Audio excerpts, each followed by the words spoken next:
Stephen. Andrew. Do you fancy spending a quiet night inside number 9? Yeah, let's.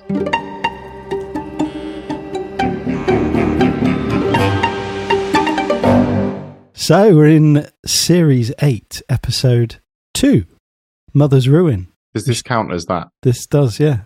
After Officially. The Bones of St. Nicholas, which was Episode 1 at Christmas. And this was directed by George Kane, produced by Kim Crowther, and written by Rhys Shearsmith and Steve Pemberton, and first aired on Thursday the 27th of April 2023. Yeah, so we've got a new series. It's kind of crept up a little bit. It hasn't felt like it's had quite the same fanfare. Yeah, it has been kind of just sort of dropped out there. Yeah. There hasn't been any. I haven't really. I don't know whether it's just because I don't watch BBC television much. Yeah, no, I've heard a few people say like, "Oh, I noticed that it's coming back." I was talking to someone today who said, "Oh, it's coming back, isn't it, soon?" I was like, "Yeah, it started on Thursday." So yeah, good job, advertising department. I'm not sure what that's about, and obviously the Inside Number 9 podcast is not being produced. I'm not sure why that is. Whether that's a BBC decision or a Stephen Rhys thing. I would imagine. I don't know. I don't want to speculate. Then don't. But we're not here to talk about the BBC, are we? No, not directly. Not directly. We're here to talk about Mother's Ruin. Mother's Ruin. Not gin. It is gin. I mean, it is gin. That's all Mother's Ruin is. Synopsis. Should we start with that? You can start with that. Okay. Harry and Edward's parents were rotten people. They made a lot of enemies in the criminal underworld. But where's the stolen fortune Annie was sitting on before she died? It's time to find out. So what were your thoughts on this? We haven't actually exchanged any, other than your tweet about being a bit stumped, which I think was a joke. Yes, it was. Yes, just very clever. Clever. You're putting that highly intelligent humour. Got your bars dropped. It has. Yeah, we haven't actually talked about what our thoughts are on this, so I'm intrigued to hear. What do you think? Contrary to some reviews that I have seen, this was not the goriest thing I've ever seen. It didn't make me throw up. So, yeah, that's what it wasn't.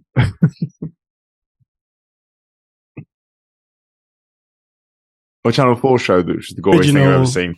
The original Sun headline included the fact that it's the goriest episode of Inside Number 9, the Channel 4 programme. And also revealed a huge plot spoiler in that headline. Yeah. Cheers, guys. Yeah, thanks a lot.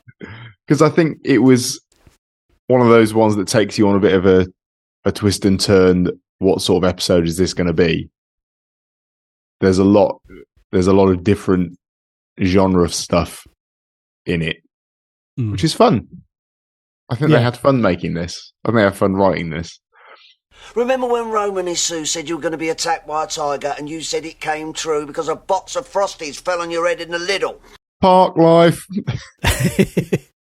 I really enjoyed his performance. I did. He was properly psychotic. Lovely, unhinged. Yeah. Yeah. Sort of, what is he going to do? What is he capable of? That came to a head as he put on his splash visor and apron like Texas Chainsaw Massacre. Yeah. With a beautiful sense of, I better do this because I really want to get some sleep. Yeah. This is really inconvenienced like my evening. Got off holiday and got these guys in our living room who I need to chop up and find a place in Epping Forest. It's the only way that this can be dealt with at this point. Yeah. I do. Yes. Yeah. So, I mean, my thoughts on this were, I decided not to take, by the end, I was like, I don't think this is one for taking too seriously. In terms of really overthinking it, it is just quite a fun fusion of different genres, bit of fun writing, and some fun performances all round. Really, I think. Yeah, there's Steve as is it Harry? There's a fusion of a few characters he's played in the past. I think. Mm-hmm. Maybe we'll name some of the ones that it's reminiscent of. Certainly a bit of David Sowerbutts. I thought it definitely was. Yeah. When we first met him, I was like, "Is this going to be that sort of character?" But he seemed to have a bit. It's the sort of the simpleness of David Sowerbutts, but with some warmth. With some warmth and competence beneath the surface. Yeah. Because he's obviously arranged their mum's funeral. He's done all of that, like looked after her and all of that stuff. What he didn't do, what he's asking for forgiveness for, I'm not sure entirely what that's about.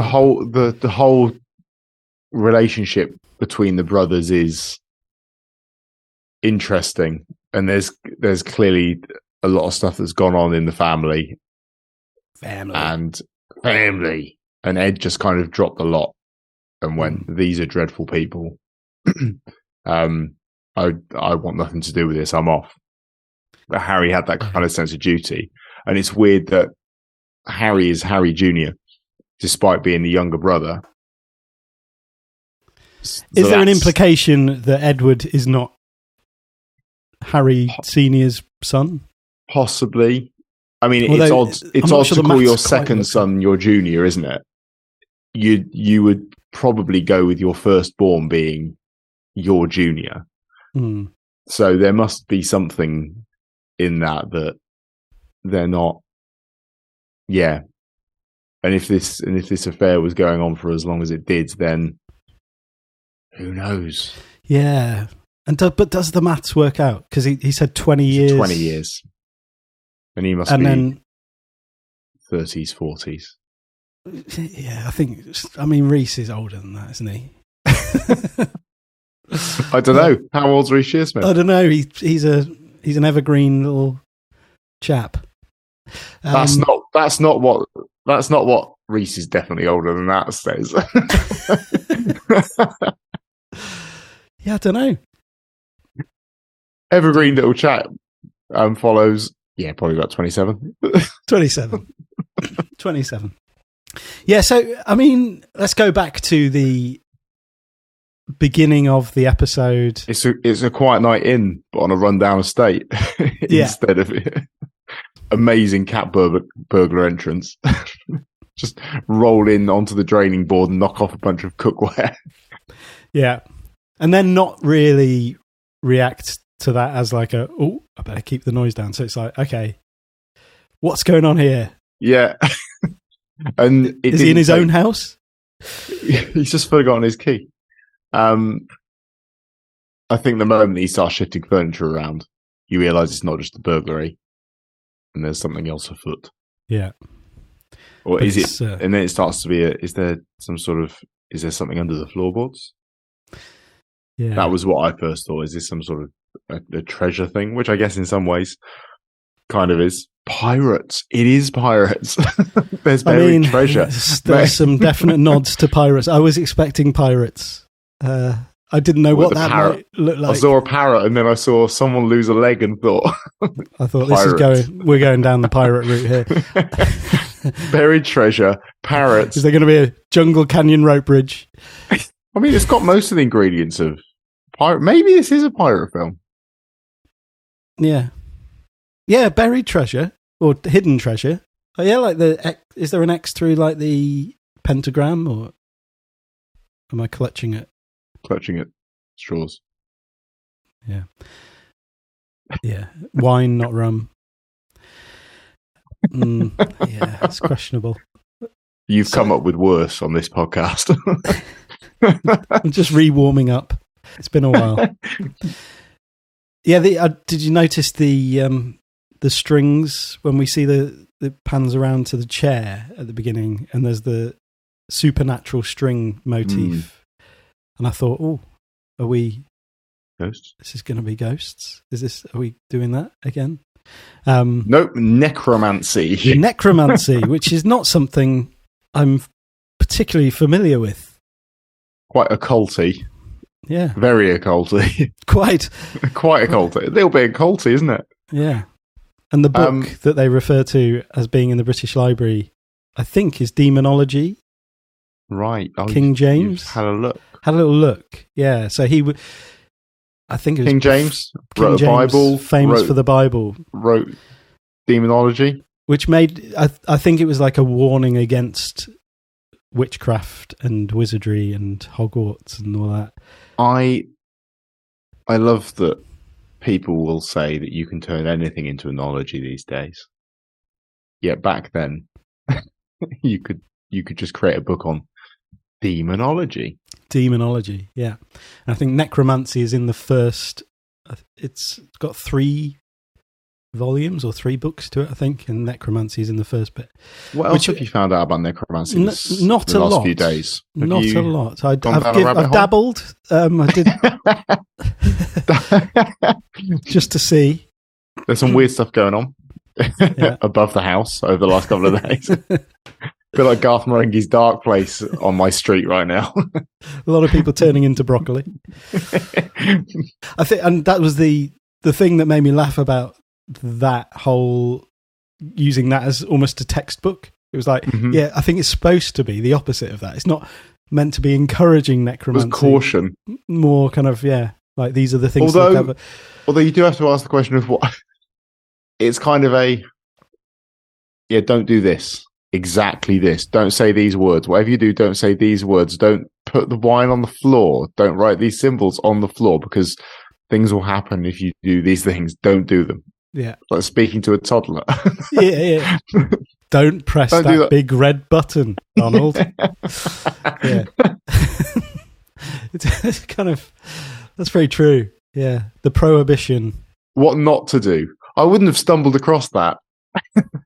Yeah. If you were thinking of doing exactly this set of stuff. If you weren't completely obsessed with this thing you're telling everyone not to do, nobody would know about it. It's a bit like on Twitter when people retweet really obscure people and say, look, I can't believe this person's saying this. You're like, I've never heard of that person. And now they are famous for saying the thing that you can't believe they said. Well done. Where shall I put this? Anywhere. Doesn't matter, stick it down there. What did you want with it? It was important to Mum, wasn't it? A lot of value attached to it. Yeah, she loved it. Yeah, more than me and you, probably.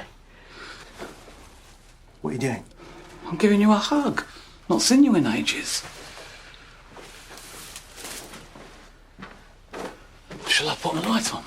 Obviously not. People know the new owners are away on holiday. We don't want to attract attention.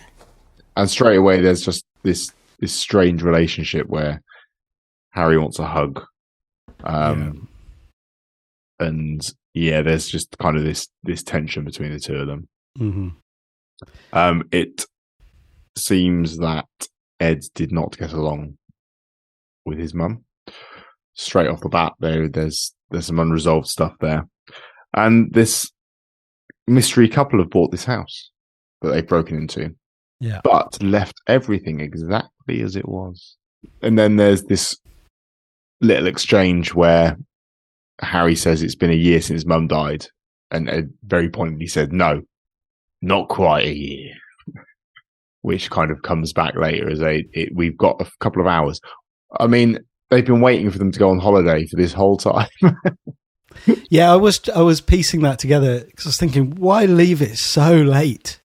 They must have had a night out at some point. There must have been something.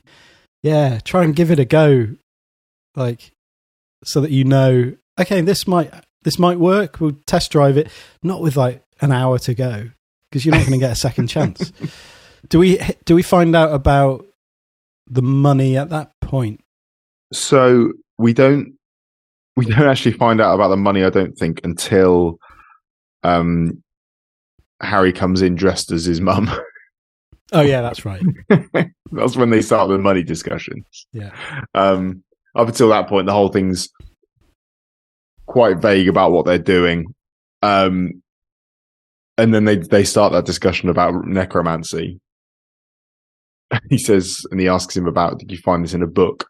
What book describes this ridiculous book that's hidden away at the British Museum. You have to make an appointment to see it, but it turns out you also can just Google the contents. Yeah, I tried Googling the contents. Yeah, What did you difficult to find? read. I mean, I found some images, but I couldn't really. I mean, King James is not the most accessible author at the best of times. So, yeah, but obviously Edward knows what he's looking for, and Fran understood it all. So She did. fair play. Well, that's because she'd been told that it was going to happen. I liked the chalk occult drawings on the lounge floor with the very detailed symbols and things, but a dreadful pentagram Yeah. was just all over the shop. I was thinking at that point. This feels like a not serious version of what this looks like. We're seeing either a botched or just futile, silly thing happening and occurring. We're not watching a genuine Inside Number 9 pentagram horror. No. This is not going to be a real necromancy And situation.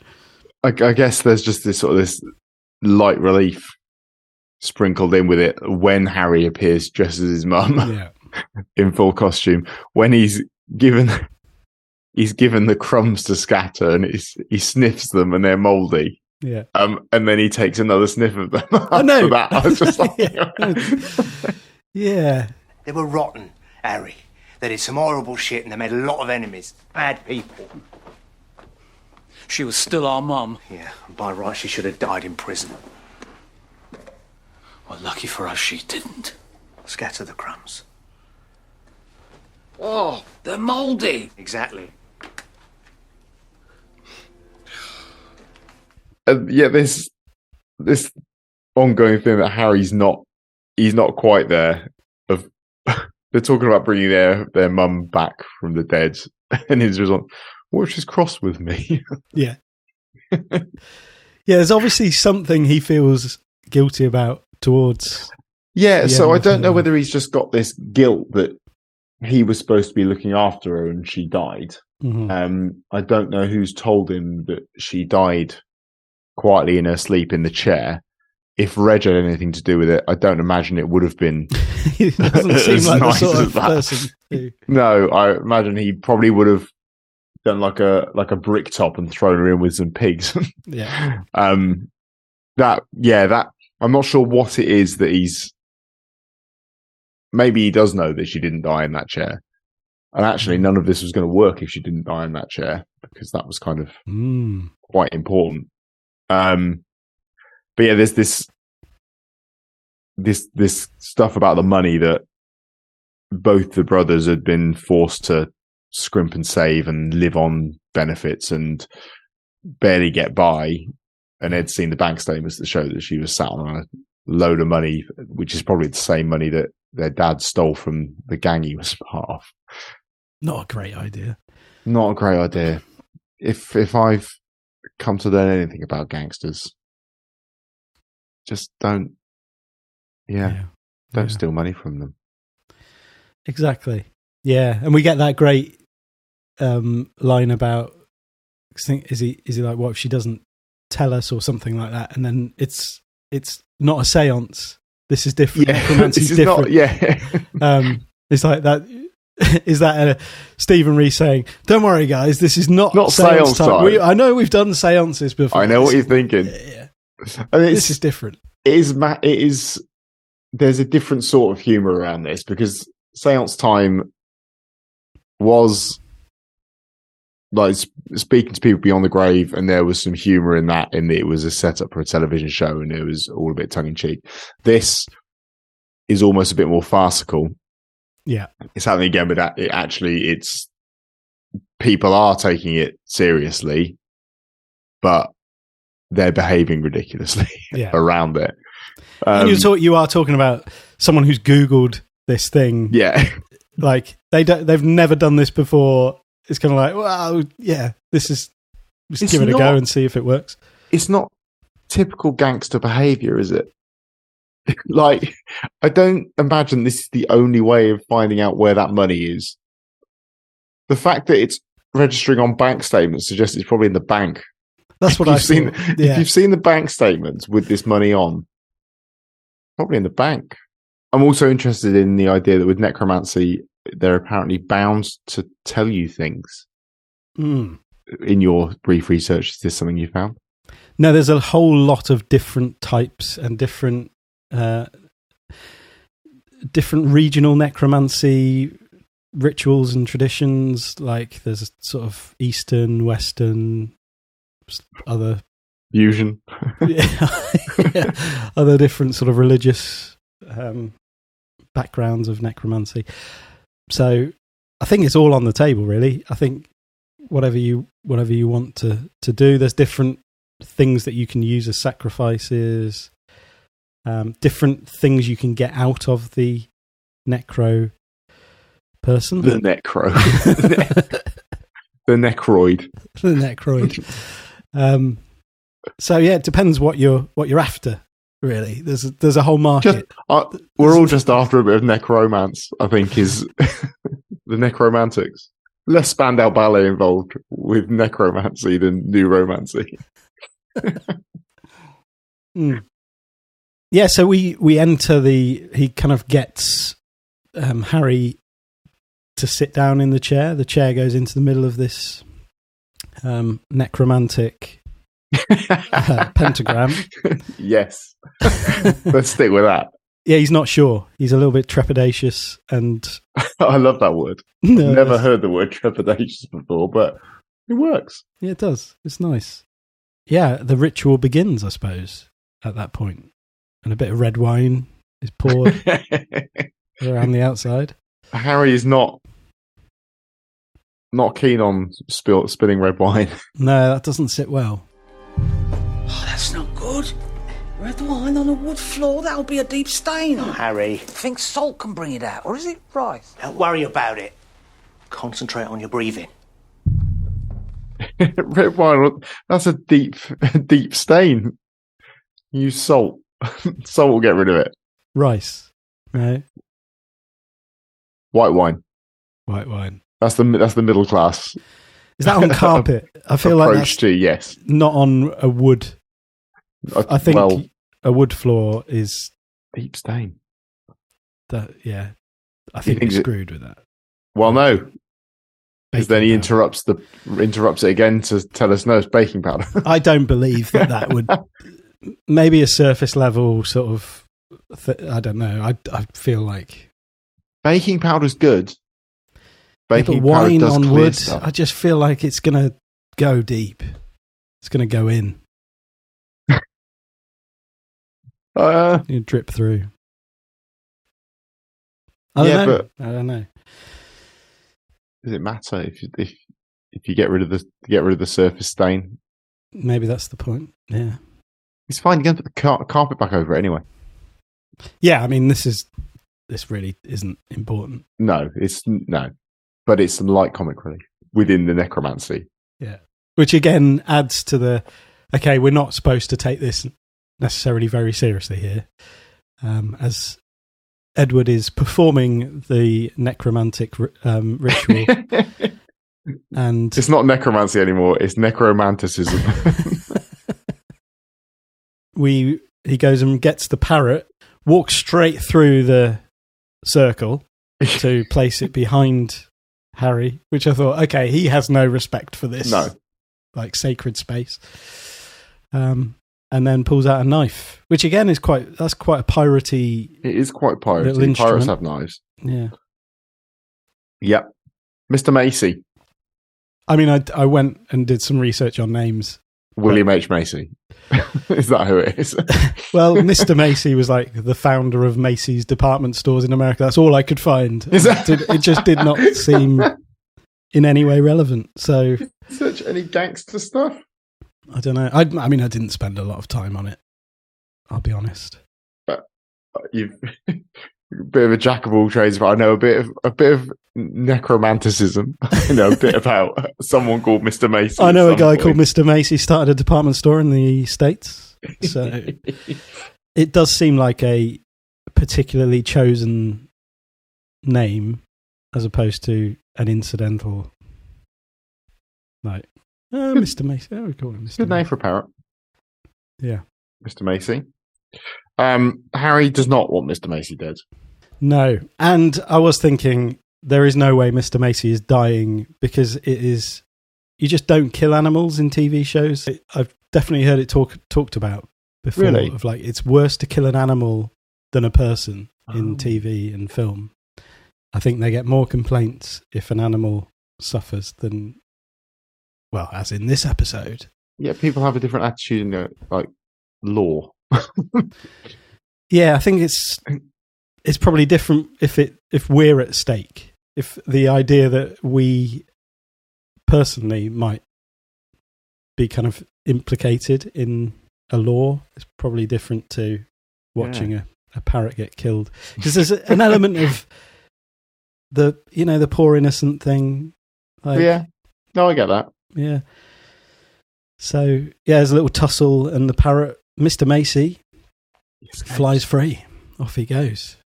And then the attention is turned to Harry. Mm. He's going to go for it.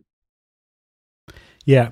And that seed has been planted with That plant has been seeded. the fact that Harry is also dear to the mother, more dear than Edward, in the mother's words, which again comes back later, I suppose. Yeah, that was something that I noted, but then didn't go back to, was the her words, not mine. Mm. And so Ed was talking about the fact that the mother had kind of seen it, that he had abandoned them, Yeah. and just kind of dropped them, but he didn't see it that way. Yeah. I don't know how he saw it, because what he said was that that is what he did, and his reasons behind that were that they were dreadful people, and his dad was an idiot and deserved exactly what he got, and his mum was, he basically describes them as awful people, doesn't he? That he needed to be away from. Rotten people. Yeah. So I guess he can't really have too many complaints that that's what she thought.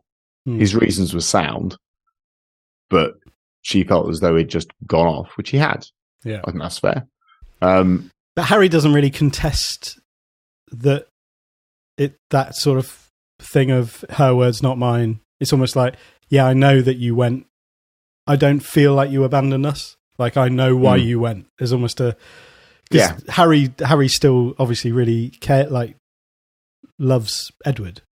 Yeah. That he's like, I'm glad we're doing this together. When it's like, no, I think I would be probably squealing my little head off in this situation as you're about to get your head cut off by Reggie at that point. But I guess the big thing about East End gangsters are generally depicted as very much being, it's all about family. Yeah. And the family is the most important thing. And that's why Harry stuck around and looked after his mum, even though they were awful people and all of those kind of things. And Ed was kind of broken that code in a way by going, actually, no, I don't really subscribe to this way of thinking here. They're awful. And this isn't for me. I don't want to go into this exact same line of things, especially as Dad has now implicated his entire family in this gang feud by nicking all their money. And we're not seeing a single penny of it. No, that's dreadful. Like, why you are with those sorts of people, that's it for your family from this point on. Like, they are not going to be able to exist. As we find out, right? And they've walked straight into the eye of the storm. Yeah, no, that's true. Maybe Harry has a sense of like respect for. I wish I could like walk away from the family. But he doesn't strike me as a particularly critical thinker. No, he doesn't. No, that's very true. So it's stopped by Reggie and Fran coming back from holiday suddenly. They're home. They're a pretty fun pair, aren't they? They are, yeah. What was it when they arrived? What was your thought about what was going to happen? I didn't think they were going to be linked. No. I thought they had genuinely just walked into their house and found a necromantic ritual taking place in the middle of the night. I'd be surprised. Yeah, I was the same. Yeah, I thought, obviously, they're going to join forces in some way. Something's going to, happen here. Probably someone will end up dead. But yes. I was not expecting it to be that they were. Even though it's actually, when you go back and think everything was left the same, like there are things that point to the fact that the people now living in that bungalow are linked to something in the past. I like the I missed that little conversation about it's depressing that everyone ends up in a bungalow.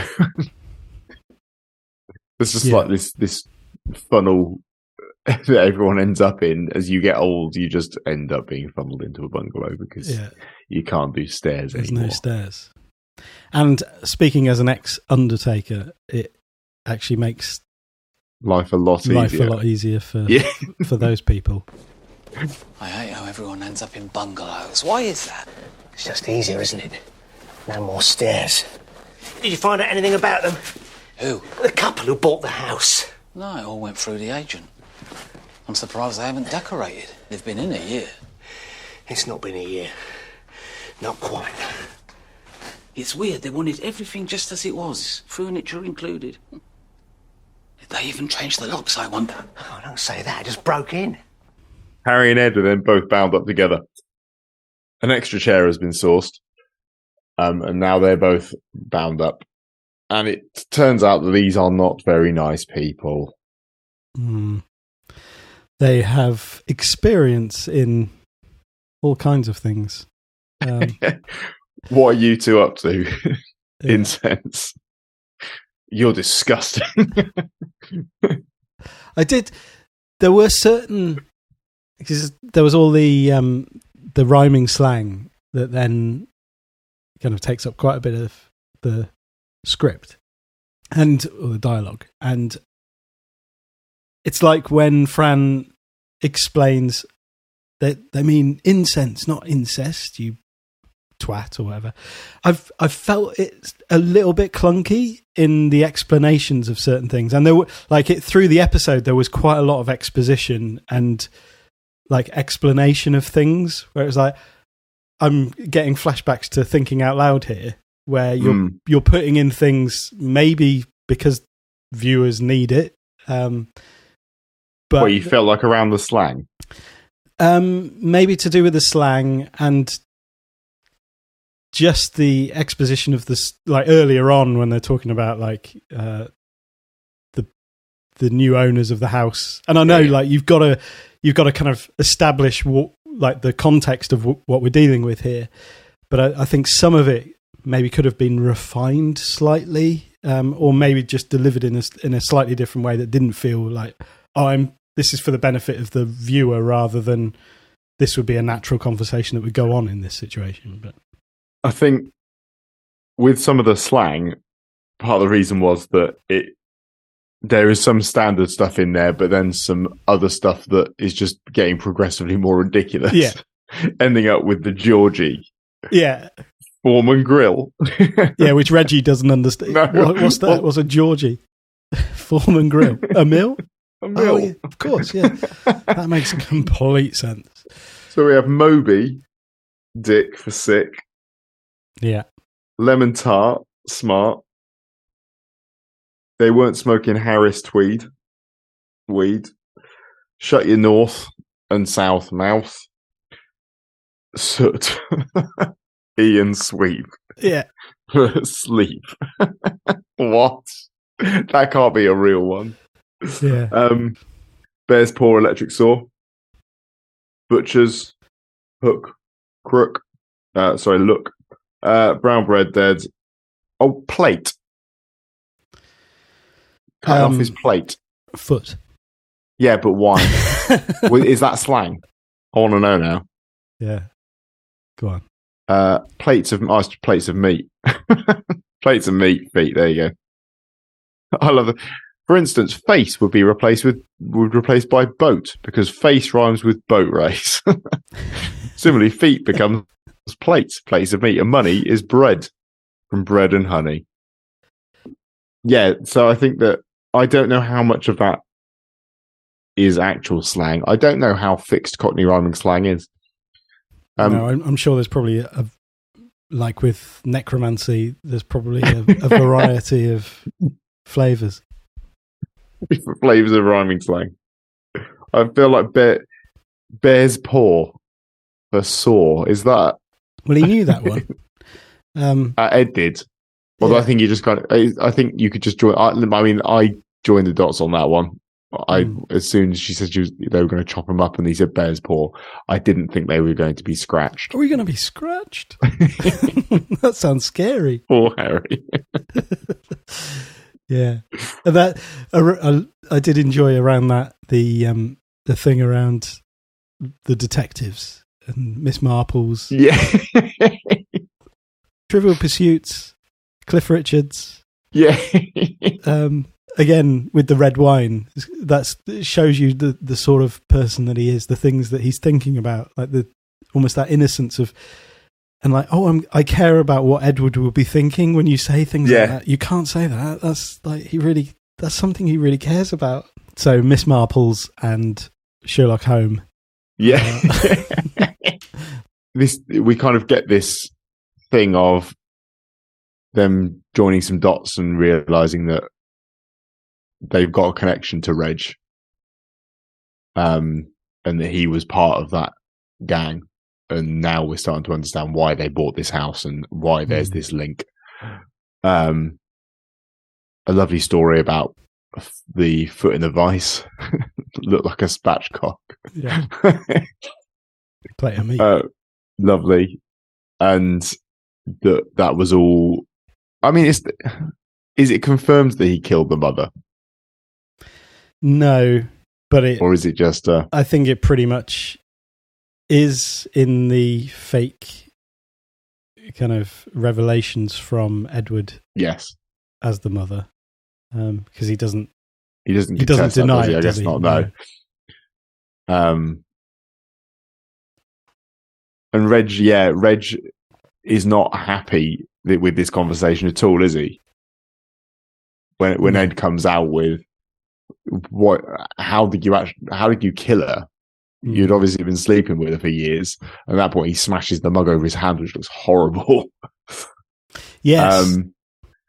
But yeah, they bought the house. Yeah, that was a jarring moment, actually. Like more graphic than I was expecting. Like, I think that was more graphic than the leg chop to some degree, because at least you knew, okay, he's having his leg chopped off. But it was like that was quite that's surprising. Like, he smashed that mug. He's not a well man, Reg. He's a really nasty piece of work. I mean, don't try and smoke incense sticks. Yeah, that must have been that kind of the way that he was doing that as well was like, it was just so frantic and like this is a guy who probably just either needs some sleep or is generally not quite okay. So yeah, they bought the house and they think the money is stashed there somewhere. Again, is it in a bank account? Is it in a bag? We're not sure. And then we get told that Franny loves true crime, particularly women who kill. Avid podcast listener, I imagine. There's hundreds of them. I would think so. Yeah. She's got a lot of content to consume there. Oh, it's relentless. And hopefully, I mean, from here, she's going to get on. She's going to get on a podcast. She will be the subject of Women Who Kill. Maybe Women Who Kill itself. Yeah. Women who kill, who enjoy Women Who Kill. There's a new one. Yeah. There must be a few of those. Yeah. Who listen to those things just for tips. Yeah. A bit like reading Demonology by King James. Yeah. We're creating Women Who Kill in order to show people how not to kill. but here is It's just like the how OJ this person did it. the OJ Simpson book, where he said, "I didn't do it, but here's how I would have done it if I did it." Yeah. My opportunity to tell Hold up. everybody how I did it without... Don't Yeah. do this. Yeah. I didn't do any of this. This is all the stuff I didn't do. This is what I would have done. So this is why I am innocent, because it didn't quite happen like that. She's as unhinged as he is. Yeah. Franny is all in on this, and like Reg is clearly a little bit unsettled by her love of true crime, because that is going to give her ideas. Isn't entirely just throwaway. Like he is genuinely concerned that Yeah, it's like, you don't need ideas. Yeah, We've had conversations, and I know what you're capable of. Yeah. And I think you see that with, just to sort of jump ahead to the point where she pulls the plug on the saw, and you think, oh, they're going to be okay. And actually, she goes down this whole, the necromancy route, and then is ready to just kill Harry with the knife and sacrifice him. So it becomes from, oh, you're saved from murder, but you're not safe from sacrifice. Yes. She doesn't have any qualms about changing that. Absolutely not. I mean, I love the bit where they just decide they're going to chop him up, and then he goes and puts his leather face apron on. She comes back in a rain mac Nice with the bear's paw. Yeah, this is my special sawing up people. Rain mac. Yeah, it's like these Bob guys Mac. have done this before. Yes, many this times. is it's There's in a their line of routine, work, isn't it? There is a routine, but not in a. I guess it reminds me of that scene in American Psycho, where he's brought the guy back and he's talking about Huey Lewis in the news, and he's dressing up in his raincoat to then axe him. But there's some preparation going on there. These guys have just stumbled across some people in their house in the middle of the night. Get the saw on the max. Yeah, it's just like absolutely no empathy, no sense of like, these are people. It's just like, here we go. This is a job that we need to do. Let's get the gear there's on. not even like a sadistic playing with them either. It's, we're going to have to saw them up. We're going to saw you up. Yeah. How do we get these wasps out of the house? Yeah. The easiest way is probably just to saw them up. Come on. I've never used an electric saw with a wasp infestation. I think that would be a mistake. That would be... you would come off worse, I think, once they started stinging you and you were wielding an electric saw.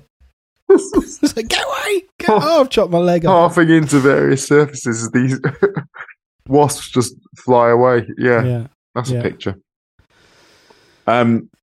So they decide, the plug is pulled, because, he's done this before with 2 Saint Bernards. Don't ask me why, but I was picking fur out of my teeth for weeks. Why'd you eat them? We don't know. What? Yeah, that was a nice bit of viewer imagination required, or not. But Franny stops it because the tarot lady predicted this. Betrayal. That's a great little conversation. Yeah. This has one of my favourite bits about the tiger attack. So you're going to be attacked by a tiger and a box of Frosties fell on your head. Yeah, I really like that bit. Yeah, there's some. It is like some of the exchanges between those two actually make the episode to some degree. Yeah, and like the bit about Father Brown, and talking about Mark Williams, the actor, Chesterton's masterpiece. Come on, and she's obviously well read in that respect, or like specifically read in certain things. I've never watched Father Brown, so neither have I. That was slightly lost on me, but I've done a little bit of research to the same degree as Cockney Rhyming Slam necromancy. Franny then turns on Harry quite happy as a sacrifice. Now she's talked herself into the idea that the tarot specifically told her that this was what was going to happen. And Ed suddenly decides, it might not have to be death. Yeah. Harry's you remember that now? Yeah. Maybe you got a feel toe so off. sorry for him. It's like, I keep thinking I'm going to die, and then come on, stop doing this. He seems fairly calm. He's kind of resigned himself to it. Yeah, just get on with it. Come on. Because I guess I said there doesn't seem to be like a sadistic messing with them, but indirectly there is. Yeah. Just with their faffing around. A lot of faffing. I've decided. I know what's about to happen to me. Yeah. Ed tries to do the noble thing of you can kill me but let him go. I don't know if he is being honestly noble or whether he knows that either way, Reggie's not the type. And he's just trying to make a play at looking like a good guy, maybe. Because I think he knows that Reg has not kind of gone into any bargaining process here at all. It's, I'm just going to saw you up into tiny pieces and put you in the forest. I'm just really tired. Like, I'm a tired man, and you know what people do when they get tired? Cut people up into tiny pieces with an electric saw. They just want to get rid of their problem as efficiently as possible so they can go to sleep. Yeah. Or to soot. To soot. That can't be a real one.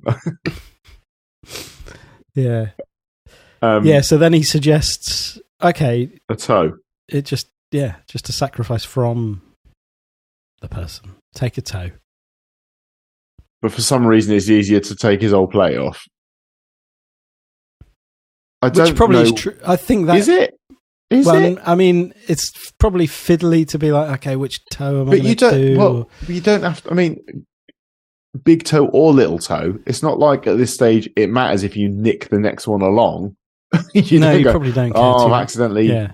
If you're the sort of really person that's sorry. like, oh, I'm going to take the whole plate off, it's like, okay, if I take a couple of toes off instead of neither one, here nor there. Here. Where do you stop? I think that was just Reg being Reg. No, I'll take your foot off. This will be more fun because I imagine it's more satisfying. Yeah, as the sorer. Do you reckon? I really would. I don't think I could do that. I could not do that. No, and I don't think that that's really a surprising thing to say. you might be really surprised to hear. I don't think I could cut someone's I don't off at the ankle. Could. No, I don't think I could. And that's... But if I did, I would make sure that I put like a little rounded vase thing on it. Yeah, pop a pot on it. Pop a pot on it. Pop a pot on it and bang it a little bit to make sure it doesn't come off. That was so horrible. I don't know why he wouldn't have passed out. I think that was the bit that I felt more than the chopping itself was the banging of the pot. It's like, that's raw. Like, that is raw. It's like B-movie gore, isn't it? Yeah. Like, if it's the sort of thing that you watch a cheap old film. Yeah. Especially the close-up on Reggie's face where, like, the blood is splatting. Yeah, that's the thing. It's like spurting blood is not something you see on things that are taking violence seriously. No. Like, you don't... Blood spurting like that is... I'm about to say it's inherently funny, but that sounds sadistic as hell. Well, I think that was intended to be funny rather than horrific. Like, for me, it's... Like, I think Riddle of the Sphinx is more horrific than... Oh, a piece of a human being was cut off, cooked and eaten. Yeah. Exactly. The Black Knight in Monty Python and the Holy Grail getting arms and legs lopped off and it's spurting with blood. I mean, that... Exactly, yeah. Fucking doddle. Oh! What now? Well, tie it off. So, yeah, they hold the foot up as their sacrifice and complete the necromantic ritual. Yeah, call it that. And then Ed's eyes start rolling back and he starts revealing things. So the mother has arrived. As the mother. Yeah. And very nicely, very reassuring to old Harry. Yeah. Nothing to worry about. Did any part of you think, oh, they're going with the fact it's worked? No. No, you were straight in. Yeah, I thought this is... The only part of me was he's got a lot of self-control for someone who's just had his foot lopped off. You're doing well here. Yeah. Considering. But then maybe it's, that pot has just contained everything and actually it's like, get used to this new foot that I've been given and now I'm going to do what needs to be done and pretend walking to be on hard floors. Bong. Bong. Bong. Yeah. I didn't clonk. think that it was, or I certainly hoped it hadn't worked. Would that have... I think it would have been a bit like, guys, I'm not sure Really? about that. Yeah. You think so? Even bearing in mind, like, the end of Seance Time, it turned out that there was an evil spirit there the whole time. I think that felt like it had earned that place. Okay. And this didn't. I don't think this had... No, it hadn't done enough to actually sort of make that plausible. Not That's that fair. it's ever really plausible. But necromancy had worked. Yeah. Did you think that it was... No, I think it felt like, okay, I can see what he's up to here. I can see what's happening right now. I didn't think it was God. And especially when he jumps in to reveal the affair rather than... He's just going all out to cause as much havoc here as he can. I guess if you just try and sow enough chaos at that point, you're giving yourself a chance of that turning out better for you than what you have right now. And these were obviously things that he knew. Like, he knew that they were having an affair. Like, and the me and mum didn't get on is almost, you're thinking, okay, it's because he knew all this stuff and actually he needed to walk away from that situation because he knew too much. Yeah, it was almost like he had an opportunity there to get all of this stuff off his chest. Yeah. And kind of just get it all out there of, this is what I knew. 20 odd years. Yeah. And that was it was like Reese's performance in that bit is great. With his eyes rolling back and with the voice. Yeah. I did because I think his East End gangster voice, it probably isn't quite there. But his old possessed lady voice is there. Is there. I think he's done a lot more of that over the years. Yeah. Mum, can you hear me? Oh, Harry. Is that you, son? Yeah. Yeah, it's me, Mum. How you doing? It's dark, Harry. Who's that with you? It's Reggie. It's Reggie and Franny. Hello, Annie. Good to speak with you again. Oh, Francis. Oh, I'm surprised you're still with that pig of an husband. You not left him yet? No, Annie. We're still together, aren't we, Reg? Yeah, well, she ain't got rid of me just yet. Yeah, so once he reveals that, Fran just stabs him. Yeah. Out of nowhere. Bang. Dead. No Dead regret. Reg. Just, there we go. And she is properly, just cold. She's cold. Yeah. I'll clear this up in the morning. Yeah. I want you guys out of here when he wakes up. I'm going to go and catch up on Women Who Kill. And she's just sort of seen a live episode. It's been Doesn't very need to anymore. much actively part of a live episode. It's done its job. Yeah. She's a woman who kills. She's one of them.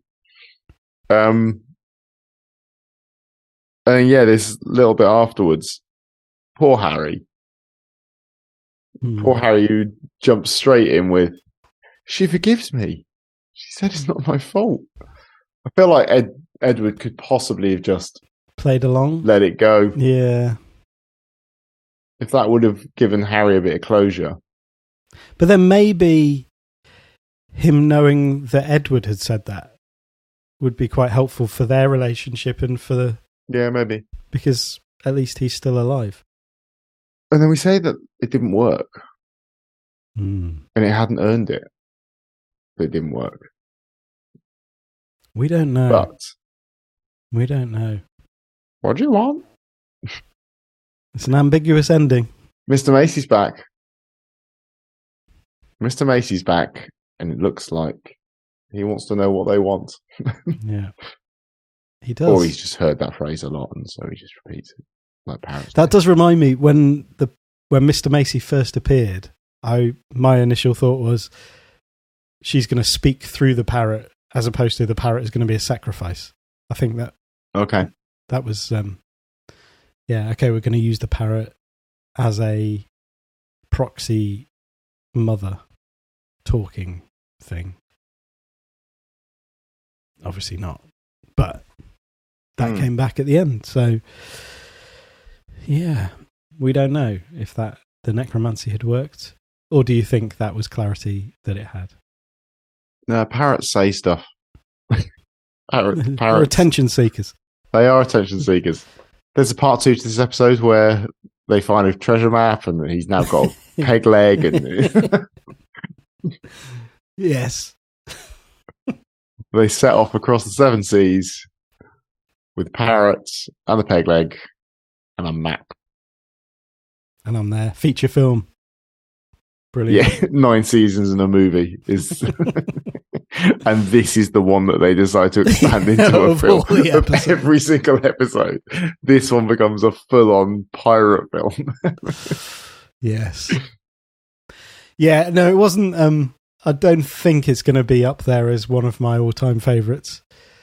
But as we said earlier, it's just a bit of fun. It did a job. That is the beauty of this program, is that you do like some of them, you do dislike some of them. Some of them work for you, some of them don't work for you. Yeah. And no one's expecting you to love every single one of them. Yeah. The vast majority of them are hits, though. There aren't many misses. Mm-hmm.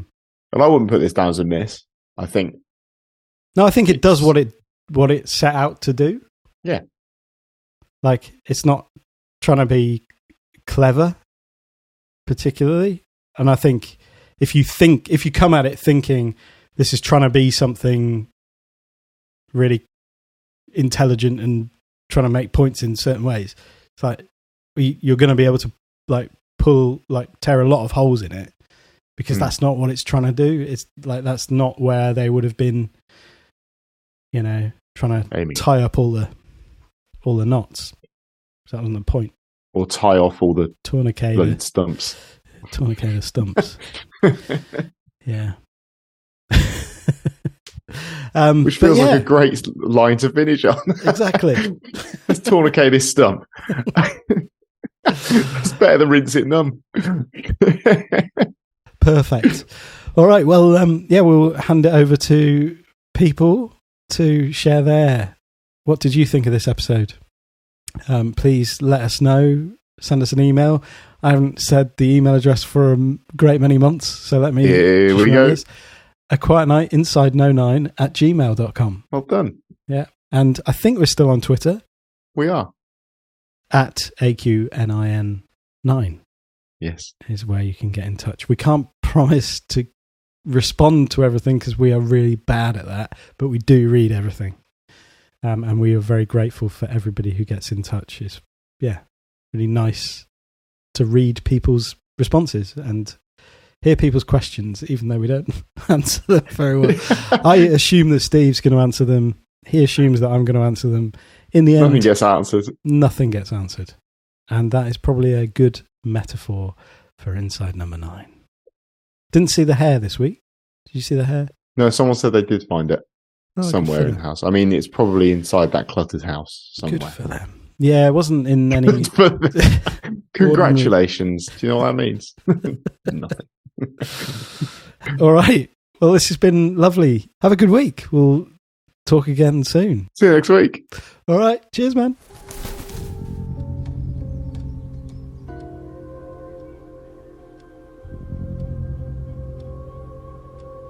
What do you want? Mom, we have a question for you. What do you want? Where did you hide all the money?